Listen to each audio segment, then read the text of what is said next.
नमस्कार फ्रेंड्स, मैं अपने चैनल सरल ज्ञान में आपका हार्दिक स्वागत करता हूं। आज मैं आपको आईटीआर फाइलिंग से जुड़ी कुछ बहुत ज़रूरी बातों के बारे में बताने जा रहा हूं। ये इन्फॉर्मेशन आपके लिए बहुत उपयोगी साबित होगी। केंद्रीय वित्त मंत्री निर्मला सीतारमण ने सोमवार को एक कार्यक्रम के दौरान जानकारी देते हुए बताया था कि देश के 1 लाख टैक्स पेयर्स को इनकम टैक्स डिपार्टमेंट की ओर से नोटिस जारी किया गया है। यहाँ बता दें कि ऐसे कई कारण हैं जिनके चलते आपको नोटिस मिल सकता है। इसमें आईटीआर दाखिल न करने से लेकर आय कटौती या अन्य तरह की जानकारियां गलत पाई जाना भी शामिल है। इनकम टैक्स डिपार्टमेंट की ओर से लगातार टैक्स पेयर्स को सलाह दी जाती है कि आईटीआर फाइल करते समय अपने सभी तरह के निवेश, इन्वेस्टमेंट और आय इनकम की सटीक जानकारी दें। ऐसा न करना यानी आईटीआर में गलत जानकारियां भरना आपके लिए मुश्किल खड़ी कर सकता है और आपको आयकर विभाग से नोटिस मिल सकता है। लेकिन आमतौर पर टैक्स पेयर्स मामूली गलतियां कर देते हैं जो उनके लिए परेशानी का सबब बन जाता है। अगर कोई tax payers income tax return form में गलत जानकारी देता है तो आयकर विभाग उसे अलग अलग एक्ट के तहत नोटिस भेज सकता है। आईटीआर की दो तरह की स्क्रूटनी प्रोसेस होती है, इनमें से एक मैनुअल और दूसरी कंपलसरी। लेकिन कुछ ऐसी सावधानियां हैं जिन्हें ध्यान में रखकर अगर आप इनकम टैक्स रिटर्न फाइल करते हैं तो गलतियों से बचा जा सकता है और नोटिस नहीं मिलेगा। आइए कुछ ऐसी वजहों पर नजर डालते हैं जिनकी वजह से विभाग आपको नोटिस भेज सकता है।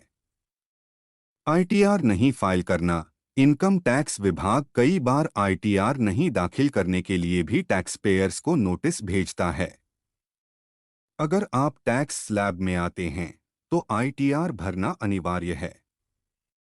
मान लीजिए कि आप भारतीय नागरिक हैं लेकिन आप विदेशी संपत्ति के मालिक हैं, इस स्थिति में भी आपको आईटीआर भरना होगा वरना इनकम टैक्स विभाग आपको नोटिस भेज सकता है। टीडीएस में गलती। आईटीआर दाखिल करते समय आपको टीडीएस को सावधानी से भरना चाहिए।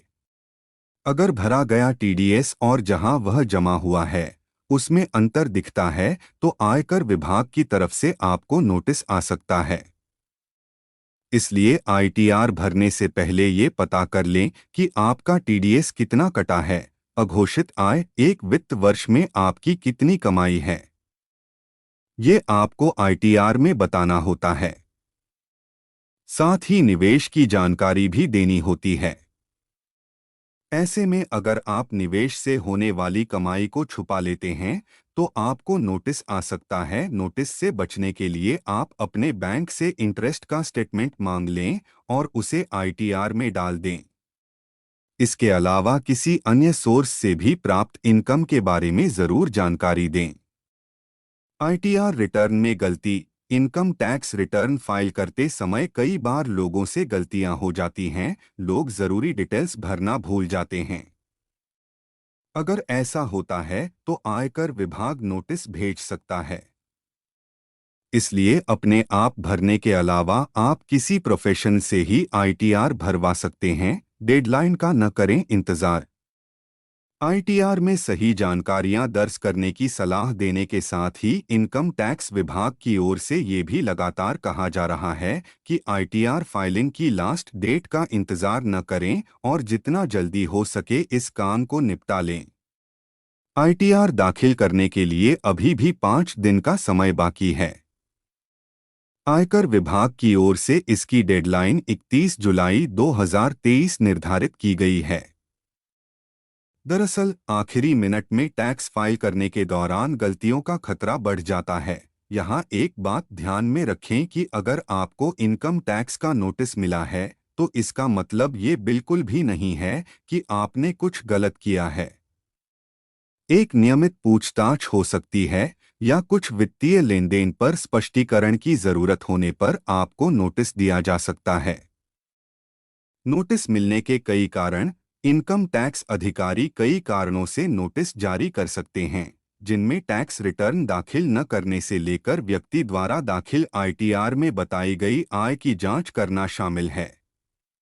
कोई व्यक्ति ब्याज से हुई आय के प्रमाण के रूप में बैंक वित्तीय संस्थान द्वारा जारी इंटरेस्ट सर्टिफिकेट पेश कर सकता है। दूसरी ओर, यदि सवाल संपत्ति की बिक्री पर दावा किए गए पूंजीगत नुकसान पर है, तो नोटिस के जरिए खरीद मूल्य, बिक्री मूल्य जैसे साक्ष्य दस्तावेजों की एक प्रति मांगी जा सकती है।